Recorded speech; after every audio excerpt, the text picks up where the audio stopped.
What's up, everybody? My name is Dave Martin Jr., and today we're going to talk about the souls of Black folk, and just times after the Civil War and the Reconstruction periods. To do. Oh, also, and I've been feeling a little under the weather lately, so my energy and effort, I'm gonna give it my all, but it's not gonna be the same. But I'm gonna try my best, man. But without further ado, let's get into it. First, we're going to talk about W.E.B. Du Bois' perspective on the Civil War and Reconstruction.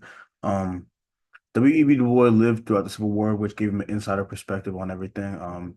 He commented saying that Reconstruction was time of chaos, and a big part of it was contraband camps, and how that was a lot of leftover slaves from war, and how um, it was overflow with newly freed people with nowhere to go, and it was just somewhere where they had hope amidst all the chaos. They had a lot of hope. That brings us to talk about the Freedmen's Bureau and their mission and challenges. The Freedmen's Bureau was established in 1865 to aid former slaves in the transition to freedom. It provided relief, established labor systems, it distributed land, and promoted education for former slaves. Despite its successes, though, the Bureau ultimately failed to adequately address the enduring legacy of slavery, leaving the freedmen vulnerable to continued economic and social oppression. Other factors of the Freedmen Bureau included food and shelter, medical care. But the biggest part of the Freedmen Bureau was definitely the education. The education was the education portion of the Freedmen's Bureau was also called the Ninth Crusade.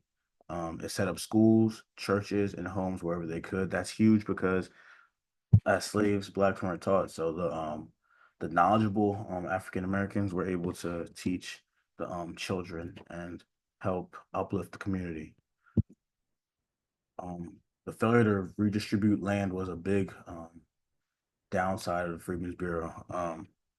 40 acres and mule was promised, but it was not. That promise was not kept. General Tecumseh Sherman had a field order 15 set aside for land for blacks, but the president at the time, President Johnson, overturned that really quickly. He was very racist and did not was not for blacks being free and for black rights.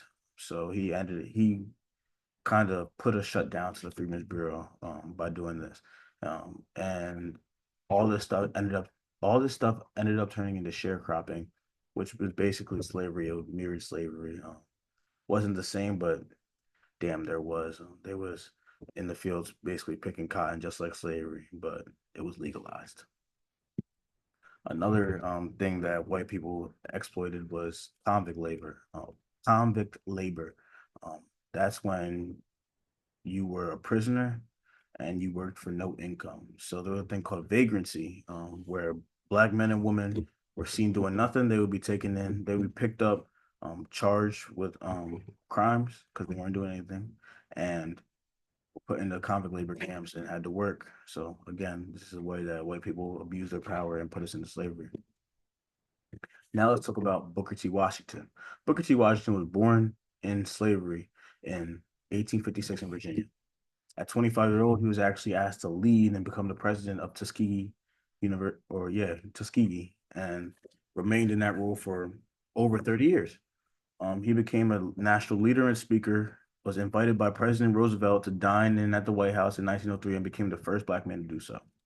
Some of Booker T. Washington's beliefs included including him believing in moderation, not confrontation. When I say this, this means that Booker T. Washington believed that um, confrontation wasn't always the answer. It didn't always have to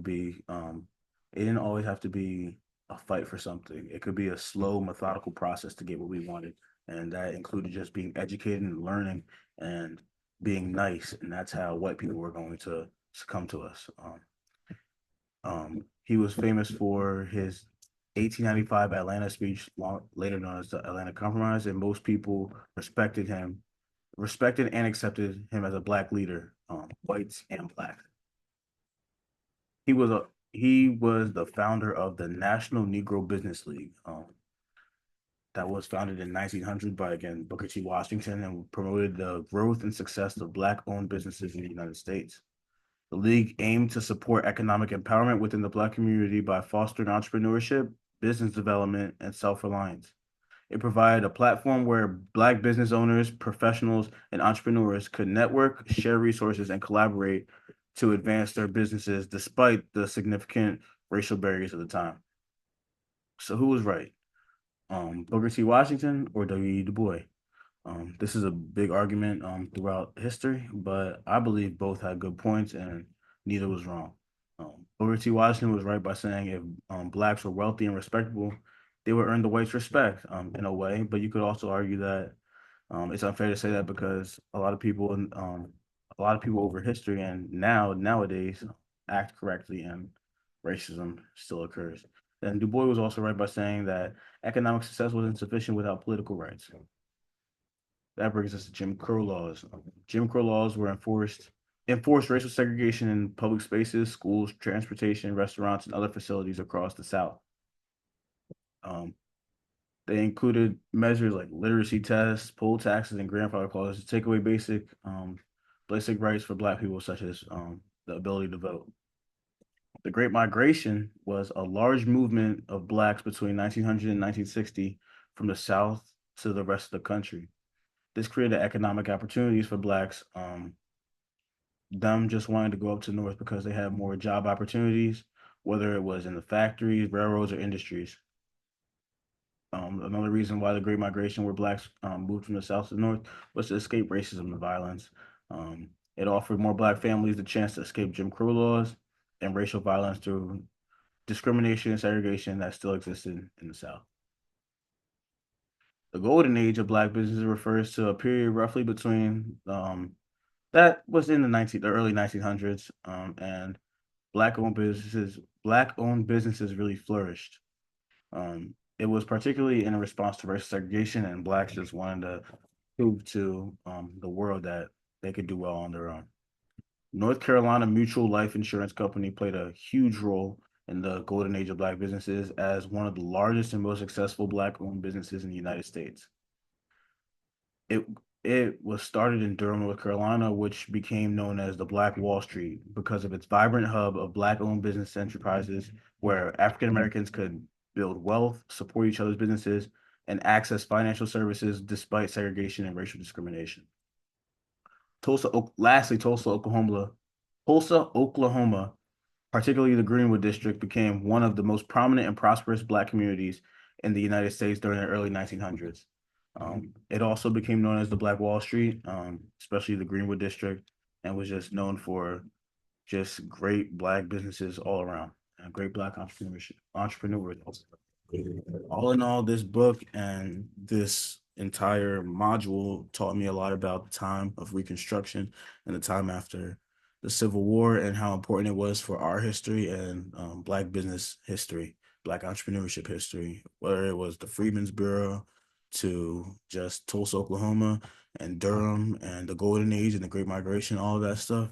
I learned a lot, and you could tell that nowadays a lot of entrepreneurs learn from our history and how to succeed in modern day America. Thanks for watching. So.